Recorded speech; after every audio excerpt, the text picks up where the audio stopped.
Bonjour et bienvenue pour cette ressource vidéo consacrée au développement professionnel. Je suis Jean-François Caron, consultant et formateur au sein de la SAS Format Conseil.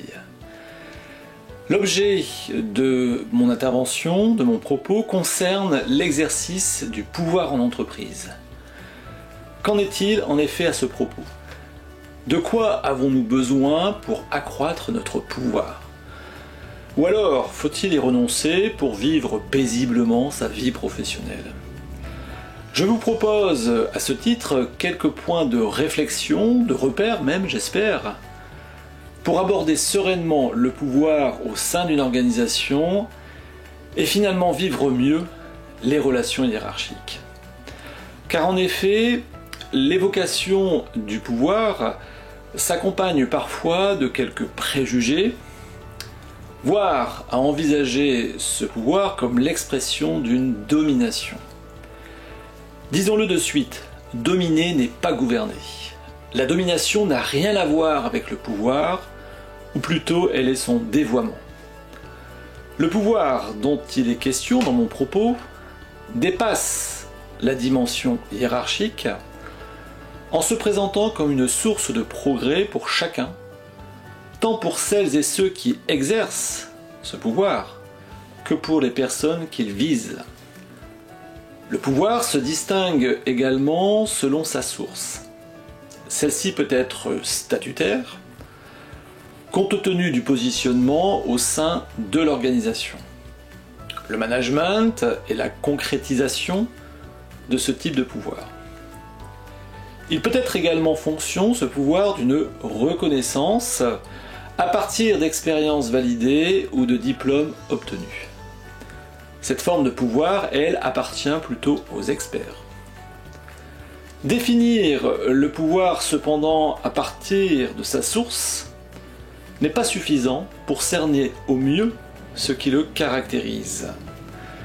Si nous en restions là, en considérant que le pouvoir est quelque chose que l'on possède, existe alors le risque de le transformer en une forme de domination, en exploitant ce que l'on détient au détriment d'autrui. Le pouvoir ainsi est moins affaire de possession que de relation. Il s'agit plus d'être que d'avoir. C'est ainsi que je vous propose à la suite une vision différente du pouvoir, plus axée sur l'échange mutuel que fondée sur le statut et l'expertise. Et ainsi, nous comprendrons en quoi développer les soft skills permet de gagner du pouvoir.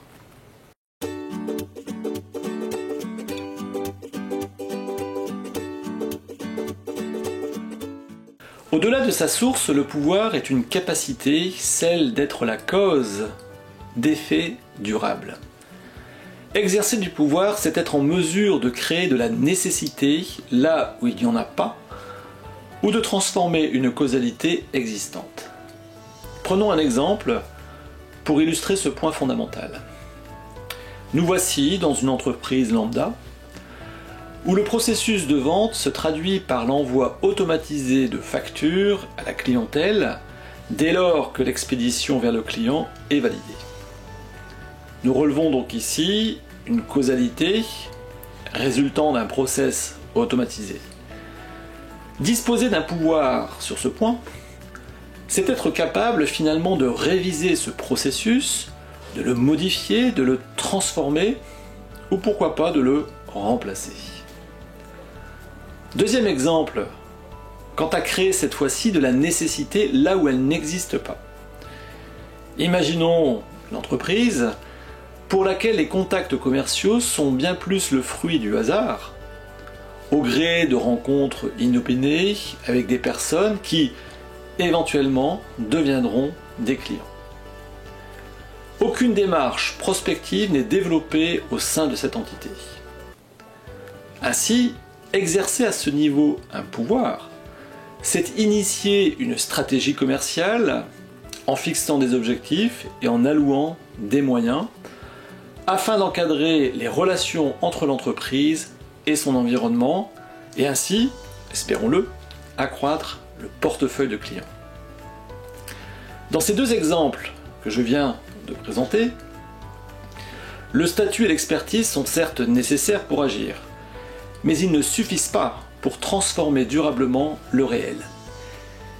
Il s'agit en plus de mettre en mouvement l'organisation pour créer les conditions du changement et ainsi institutionnaliser de nouveaux procédés. C'est donc être la cause d'effets durables, c'est-à-dire produisant des conséquences qui seront acceptées par celles et ceux se trouvant acteurs au centre, concernés par les évolutions envisagées. Le pouvoir repose donc sur le relationnel. Peut-être d'ailleurs n'existe-t-il que dans la relation entre nous, et non uniquement à partir de nous. C'est ainsi qu'il est possible de faire une différence, et pourquoi pas lever une confusion entre la puissance et le pouvoir. La puissance, en effet, est de l'ordre de l'avoir. C'est ce que l'on possède. Un statut en entreprise, des moyens à disposition, des connaissances détenues, de l'expérience acquise. La puissance est la condition d'exercice du pouvoir. Elle n'en est pas la manifestation. Ne confondons pas puissance et pouvoir. Sinon, la domination n'est jamais très loin.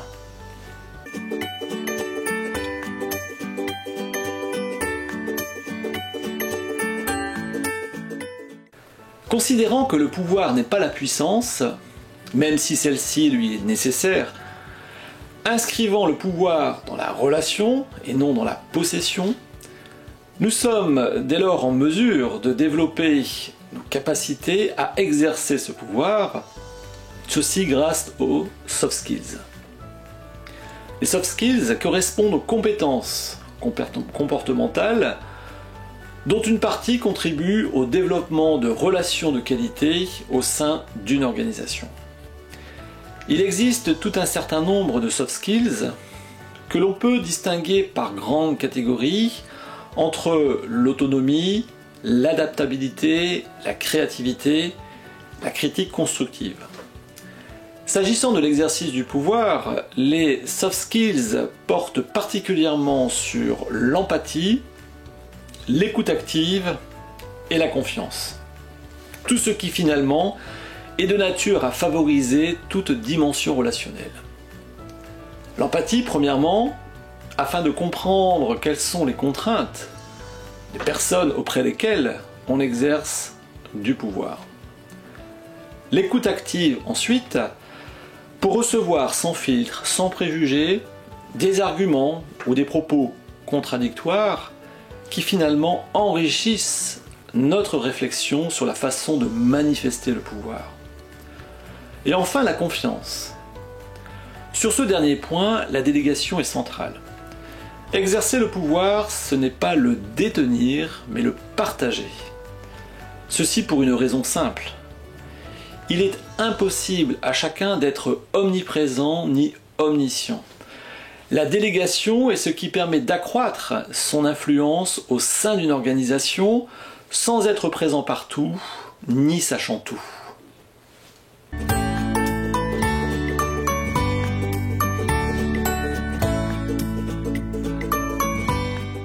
Pour conclure, je vous propose de retenir les quelques points suivants.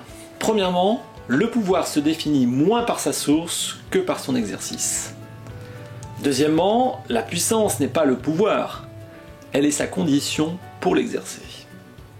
Ensuite, il n'y a pas loin entre le pouvoir et la domination à défaut d'échanges mutuels. Quatrièmement, le pouvoir, parce qu'il est d'ordre relationnel, repose sur des capacités qui font appel aux soft skills. Ensuite, les compétences comportementales les plus appropriées pour l'exercice du pouvoir sont les suivantes: l'empathie, l'écoute active, la confiance. Et enfin, pour conclure, finalement, considérons que exercer le pouvoir, ce n'est pas le détenir, mais le partager. Ainsi se termine cette ressource. J'espère vous avoir démontré l'intérêt de développer certaines soft skills pour gagner du pouvoir. N'hésitez pas à me contacter pour tout échange sur le sujet, ou alors si vous souhaitez des renseignements sur une formation à distance ou un accompagnement pour votre développement professionnel. Vous pouvez donc me joindre par mail, par téléphone ou par WhatsApp aux coordonnées qui s'affichent dans le générique de fin. Il ne me reste plus qu'à vous remercier de votre attention et de vous donner rendez-vous pour une prochaine ressource.